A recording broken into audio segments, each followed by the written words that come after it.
प्रणाम दर्शकों, आप देख रहे हैं अपना नया सवेरा वाराणसी। मैं सियाराम मिश्र। कल से आंधी पानी के आसार नजर आ रहे हैं। जिले में अगले 48 घंटे भीषण तपिश और तेज गर्म हवा लू के नाम रहने वाले हैं, लेकिन इसके तुरंत बाद मौसम बड़ा यू टर्न लेने जा रहा है। मौसम विभाग के अनुसार 28 मई से लेकर 31 मई के बीच बादल छाने के साथ ही गरज चमक और बौछारें पड़ने की प्रबल संभावनाएं हैं। इस बदलते मौसम से लोगों को जून की शुरुआत से पहले भीषण गर्मी से बड़ी राहत मिल सकती है। बुधवार को अधिकतम तापमान 41 से 42 डिग्री सेल्सियस के बीच रहने का अनुमान रहा। दिन के समय धूल भरी तेज सतही हवा चलती रही, जिससे धूप की तपिश और अधिक महसूस हो रही थी। मंगलवार सुबह न्यूनतम तापमान 27 डिग्री सेल्सियस दर्ज किया गया, जो सामान्य से 0.6 डिग्री सेल्सियस अधिक रहा। सुबह के समय में हवा में आर्द्रता नमी 46% रही, जिससे दोपहर में सूक्ष्म गर्मी का असर ज़्यादा देखा जा रहा था। अधिकतम तापमान 43 डिग्री रहा, जो सामान्य से 1.8 डिग्री सेल्सियस रहा। मौसम के मिजाज में असली बदलाव गुरुवार से देखने को मिलेगा। पश्चिमी विक्षोभ और स्थानीय स्तर पर बन रहे सिस्टम के कारण प्री मानसून गतिविधियों की शुरुआत होने जा रही है। 28 मई को आसमान में आंशिक रूप से बादल छाए रहेंगे। दोपहर या शाम से 1 या 2 बार गरज चमक के साथ तेज बौछार पड़ सकती है। अधिकतम तापमान गिरकर 40 डिग्री पर आ जाएगा। और नगर निगम पूरी तरह अलर्ट पर है और लोगों से अपील की जा रही है कि दोपहर के समय घर से बाहर निकलने से बचें, अधिक पानी पिएं और लू से बचाव के सभी उपाय अपनाएं। Education is the key for unlocking new world of opportunities. It is a passport to freedom. At Ambition School Varanasi, our mission is to provide quality education or child care in a respectful manner that builds a foundation of life. We have world-class education pattern, integrated curriculum, holistic development and child-centric learning, stress on Indian core values system, smart classes, maths lab, activity rooms, computer lab, dance, music, art and craft studio or indoor game, library, safe and secure GPS-enabled ACT transport facilities. Rooted in tradition, rising in technology. Ambition School Varanasi, GT Road Padav, near Puneet Automobile, Varanasi. Mobile number 7081005522, 7081005533. We make better India. जो कहर है वो देखने को मिल रहा है और 45 degree जो टेम्परेचर है वो हो गया है। आपको बता दें कि वाराणसी में सड़कों पे भी सुनसान नज़र आ रहा है। साथ ही आपको यह बताना चाहेंगे कि 12 से लेकर 4 बजे के बीच में लोगों को बाहर निकलने के लिए भी मना किया गया है, क्योंकि काफ़ी गर्मी का जो कहर है वो देखने को मिल रहा है। और ये बोले कि काफ़ी संख्या में भी लोग सत्तू का सेवन कर रहे हैं, क्योंकि गर्मी में सत्तू का सेवन करने से जो धूप है वो उससे थोड़ी राहत मिलती है, लोग इसका उपयोग करते हैं। साथ ही देखिए कुछ और लोग हैं। कुछ दिनों से लगातार टेम्परेचर्स बढ़ रहे हैं और 42-43 डिग्री से ज़्यादा जो है वो टेम्परेचर चल रहा है। उसके दृष्टिगत जो अर्बन हीट एक्शन प्लान है उसको एक्टिवेट कर दिया गया है। जो हमारे विद्यालय हैं वहाँ जो छोटे बच्चों को आना जाना पड़ता था, उसके लिए विद्यालयों में भी छुट्टियाँ कर दी गई हैं। जो चौक चौराहे हैं जहाँ पे ट्रैफिक लाइट है, जहाँ पे ट्रैफिक में लोगों को मोटरसाइकिलों पे वेट करना पड़ता है, वहाँ पे भी शेड के लिए ऊपर से कवर किया गया है। जगह जगह पे पीने के पानी की व्यवस्था कराई गई है, प्याऊ की व्यवस्था रखी गई है नगर निगम के द्वारा और ग्रामीण क्षेत्रों में भी रखी गई है। इसके अतिरिक्त जो हेल्थ डिपार्टमेंट है हमारा, वो अलग अलग जगहों पे कोल्ड रूम्स बनाए गए हैं।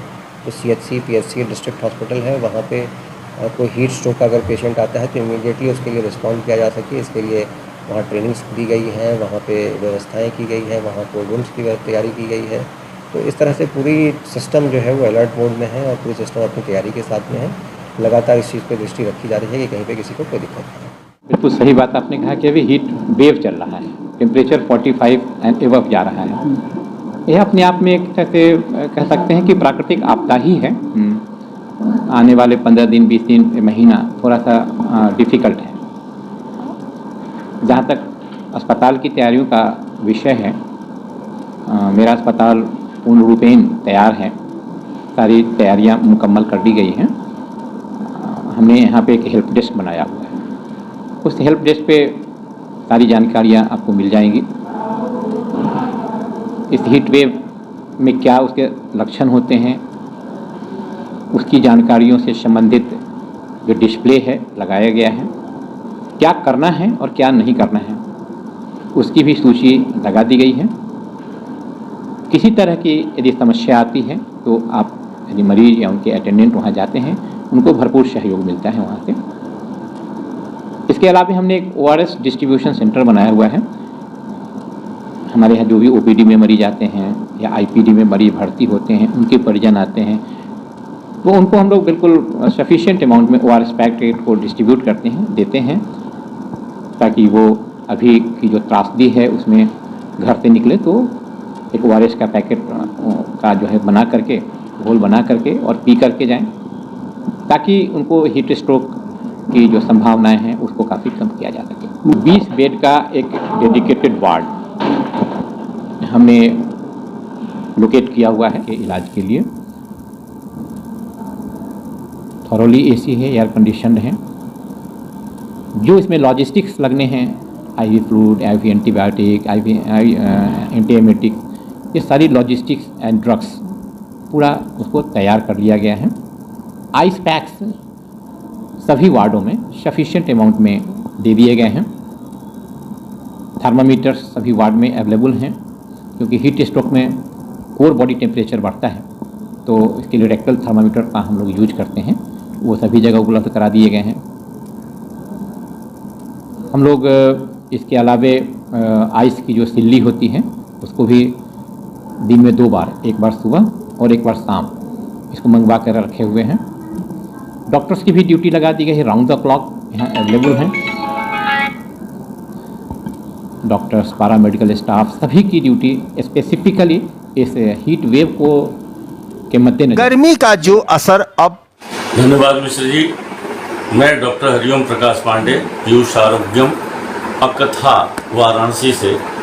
सबसे पहले तो मैं सभी दर्शकों का इस कार्यक्रम में स्वागत अभिनंदन भी करूंगा और सबके उत्तम स्वास्थ्य की कामना करता हूं कि सब इस ऋतु में भी अच्छे से स्वस्थ रहें और खुश रहें। बात मिश्र जी ने पूछा कि इस गर्मी में हम अपने परिवार को या अपने को स्वस्थ कैसे रखें, तो ये ऋतु है ग्रीष्म, और ग्रीष्म ऋतु में अर्थ ही होता है हर चीज़ सूखा सूखा, गरम गरम। तो जो हमारा सूर्य है वो बिल्कुल लगता है कि पृथ्वी के नज़दीक आ गया या तो पृथ्वी पर ही आ गया।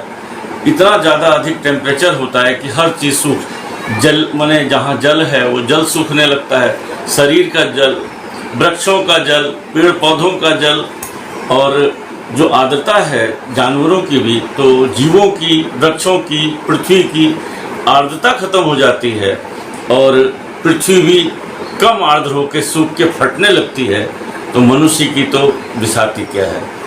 तो ऐसी स्थिति में जब ग्रीष्म ऋतु हो और टेम्परेचर बहुत ज़्यादा हो, तो बहुत सारी बातों का ध्यान पूरे परिवार को रखना चाहिए और हमको स्वयं रखना चाहिए कि हम स्वस्थ रहें, इस ऋतु में भी स्वस्थ रह के अपने परिवार को स्वस्थ रखते हुए आगे चलें। तो इसमें सबसे बड़ी चीज़ है कि दिन भी गर्म और रात भी गर्म। तो कोशिश ये करें कि सूरज का जब उठान होता है यानी 9-10 बजे के बाद अक्सर घर से ना निकलें, कोशिश करें ना निकलें। यदि निकलना बहुत ज़रूरी है तो सूती वस्त्र पहनकर, हल्के रंग के कपड़े पहनकर, इस तरह से हम लोग छाता लेकर या ठंडी गाड़ियों में हम लोग बाहर जा सकते हैं, निकल सकते हैं, जिससे हम लू से बचाव कर सकते हैं। हमारा खान पान कैसा हो, तो पहले ये आदान काल की अंतिम ऋतु है, इसमें हमारा जो भोजन पाचन का जो बल है शरीर का वो लगभग बहुत कम हो जाता है। एक श्लोक है, आदा वंते च दौर्बल्यम विसर्गा दान योजनाम। आदान काल की अंतिम ऋतु में बल बहुत कम होने की वजह से शारीरिक बल भी क्षीण हो रहा है और हमारी जो जाठराग्नि का बल है वो भी क्षीण हो रहा है, पाचन ठीक से नहीं होता। तो हमको क्या खाना चाहिए, क्या पीना चाहिए, कैसे रहना चाहिए, रहने में मैंने बता दिया। हल्के सूती वस्त्र पहने, छाता लेके चलें, गर्मी से बचाव करें, अनावश्यक धूप में ना निकलें और ठंडी जगहों पे रहें। रात में जब बताया कि बिजली भी नहीं रहती है, लाइट भी नहीं रहती है, तो कोशिश करें छत को साफ सुथरा करके, गीला करके, मच्छरदानी लगा के छत पर हम सो सकते हैं। और अगर हमारे पास कमरा ऐसा हो जो खुला हो, हवादार हो, तो रात में हम कमरों में हवादार करके खोल के सो सकते हैं। भोजन पानी में तो सबसे पहले, जब हमने पहले ही बता दिया, जलीयांश हमारा खत्म हो जाता है, तो जलीयांश को बचाने का काम करना चाहिए। तो पेयजलों में, पेय में हमको पन्ना कह सकते हैं आम का, सत्तू का जो लस्सी जिसको बोलते हैं वो ले सकते हैं, छाछ है, मट्ठा है, दही घोल के, जिसको मस्तू, दही का पानी ले सकते हैं, दही घोल के ले सकते हैं। और लिक्विड टाइप के कम ठंडे पदार्थ, माने फ्रिज का भी पदार्थ हमको नहीं लेना है, ये भी हमको ध्यान रखना है, क्योंकि हमारी जाठराग्नि वैसे ही कमज़ोर हो रही है। और बहुत ज़्यादा अगर हम ठंडे जल का प्रयोग करते हैं तो जाठराग्नि और कम हो जाती है, तो इनडाइजेशन, अपच हो जाती है, कभी दस्त लग जाएंगे, कभी साफ सुथरा माने उल्टियाँ शुरू हो जाएंगी। उसका कारण भी यही होता है। दूसरे पेय पदार्थों में शरबत हैं, जैसे बेल का शरबत हो गया, मौसमी फल जो है, मौसमी फल हैं, उनके रस हो गए, जिसमें साइट्रस फ्रूट है, नींबू का पानी है, आम के पन्ने मैंने बताए हैं। लेकिन कोल्ड ड्रिंक से परहेज करें, वो हमारा पेय शुद्ध नहीं है। और फ्रिज के पानी से भी आपको परहेज करना चाहिए। उसकी जगह हम घड़े या मिट्टी के बर्तनों के पानी का प्रयोग कर सकते हैं। नारियल पानी बहुत अच्छा विकल्प इस समय हमारे उत्तर भारत में हो गया है, पहले तो दक्षिण भारत में ज़्यादा था। इसको अगर नारियल पानी हम ले तो दो फायदे, एक तो उगाने वाला किसान भी खुश और हम लोग भी प्रसन्न। अगर हम मटकों में जल पीते हैं तो बनाने वाले कुम्हार भी खुश और हमारा भी शरीर स्वस्थ। तो इस तरह से हम देश के लिए और अपने लिए भी इसमें कुछ कर सकते हैं। तो मटकों का पानी पीने से हमको मिनरल वाटर मिलता है, क्योंकि मटके के अंदर मिट्टी में मिनरल्स होते हैं, वो हमारे शरीर के जो पसीने से हमारे मिनरल्स निकलते हैं उसकी आपूर्ति करता है। नींबू पानी है, शरबत है, अगर किसी को डायबिटीज नहीं है तो मीठे शरबत पी सकते हैं, लेकिन चीनी के प्रयोग की जगह अगर गुड़ का प्रयोग करें तो मुझे लगता है कि सबसे अच्छा होता है। गुड़ अच्छा है चीनी से, कृत्रिम जो स्वीटनर्स हैं उससे अच्छा है, ये ले सकते हैं। खाद्य पदार्थों में आजकल बहुत हरी सब्जियां आती हैं, साग बहुत अच्छे आते हैं चौलाई वगैरह के, लौकी है, तुरई है, नेनुआ है, ये सब का प्रयोग कर सकते हैं। बहुत अच्छे फल हैं, बहुत अच्छी सब्जियां हैं, इनको लेके हम शरीर को स्वस्थ और तरोताज़ा रख सकते हैं। फलों में खरबूजा है, तरबूज है, जिसमें अधिक जल होता है, ऐसे फलों का प्रयोग हम खूब करें। इस तरह से हम खान पान करके अपने शरीर को स्वस्थ रखने का प्रयास कर सकते हैं। और बस बचाव यही करना है कि हम धूप से बचें, लू से बचें। निकलना ज़रूरी है तो बहुत हल्के कपड़े पहन के, बहुत फुल बाह के कपड़े पहन के, सिर पर टोपी रख के, छाता रख के, जैसे भी हो सके इससे बचें, क्योंकि लू इस समय प्रचंड चल रही है और अंदर घर में भी रहना आसान नहीं हो रहा है। इसलिए सब लोग स्वस्थ रहें और अपना भोजन स्वस्थ रखें। धन्यवाद सर। ये तो आपने लक्षण बता दिया। अगर कोई इससे प्रभावित हो जाता है, जैसे लू लग जाते हैं, तो उसका सिम्टम क्या है, हमारी बॉडी में किस तरह के वो लक्षण दिखाई देने लगते हैं? अगर वोमिटिंग होने लगती है या कोई ऐसा स्वरूप दिखने लगता है, तो हम तत्काल क्या करें कि जिससे हमें राहत मिले और अपने आप को बचाया जा सके?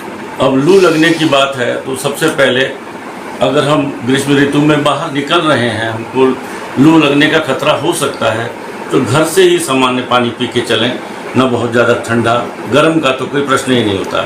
ठंडा सामान्य जल पी के चलें, हाइड्रेट करके चलें। पुरानी कहावतों में प्याज का प्रयोग बहुत ज़्यादा था कि प्याज खा के चलने से भी ऐसा होता है, लेकिन ऐसा है, प्याज के रस में भी मल्टी मिनरल्स होते हैं। अगर उस ढंग का भी कोई प्रयोग करके चले तो उसको लू जल्दी नहीं लगती। लेकिन यदि लू लग जाती है तो उसके सबसे पहले लक्षणों में शरीर का टेम्परेचर अचानक बढ़ने लगता है और उस सीमा तक बढ़ता है कि रोगी बेहोश हो जाता है।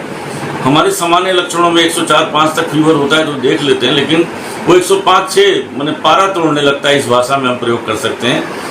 माने इतना ज़्यादा टेम्परेचर होता है कि फिर उसको छू नहीं पाता आदमी, दूसरी चीज़, बेहोशी छाने लगती है, उल्टियाँ होने लगती हैं, किसी किसी को दस्त भी होने लगते हैं, चक्कर भ्रम बहुत आता है, बहुत चक्कर आता है, और मेंटल अपसेट की तरह लगता है रोगी, क्योंकि इलेक्ट्रोलाइट इम्बैलेंस हो जाता है। तो ऐसे रोगी को सबसे पहले यदि होश में है और टेम्परेचर है तो उसको ठंडे स्थान पर लाएं, जहाँ भी ठंडा स्थान है, और उसके शरीर को पोंछकर उसका टेम्परेचर कम करें। उसको पोंछने के लिए बर्फ़ के पानी का इस्तेमाल ना करें, सामान्य जल के पानी से हम लोग पोंछ सकते हैं, क्योंकि हमारे शरीर का टेम्परेचर 37 होता है और ये 40 तक हो जाता है। तो अगर हम 27 डिग्री 25 डिग्री के टेम्परेचर से अगर हम पोंछ दें तो शरीर का टेम्परेचर डाउन हो जाता है, और बाकी उसको इलेक्ट्रोलाइट्स पिला सकते हैं और औषधियाँ देकर डॉक्टर के पास पहुँचा सकते हैं। धन्यवाद। Education is the key for unlocking new world of opportunities. It is a passport to freedom. At Ambition School Varanasi, our mission is to provide quality education or child care in a respectful manner that builds a foundation of life. We have world-class education pattern, integrated curriculum, holistic development and child-centric learning, stress on Indian core values system, smart classes, maths lab, activity rooms, computer lab, dance, music, art and craft studio or indoor game, library, safe and secure GPS-enabled transport facilities. Rooted in tradition, rising in technology. Ambition School Varanasi, GT Road Padav, near Puneet Automobile, Varanasi. Mobile number 7081005522, 7081005533. We make better India. स्वास्थ्य चर्चा के प्रायोजक है Jain hospital, Pandeypur चौराहा वाराणसी, शाखा Kabir Chaura Varanasi. Advance centre for mother and child care and all laparoscopic surgery and general surgery. 24 घंटे emergency एवं भर्ती सेवा उपलब्ध। संपर्क करने के लिए 9455931800 पर कॉल करें।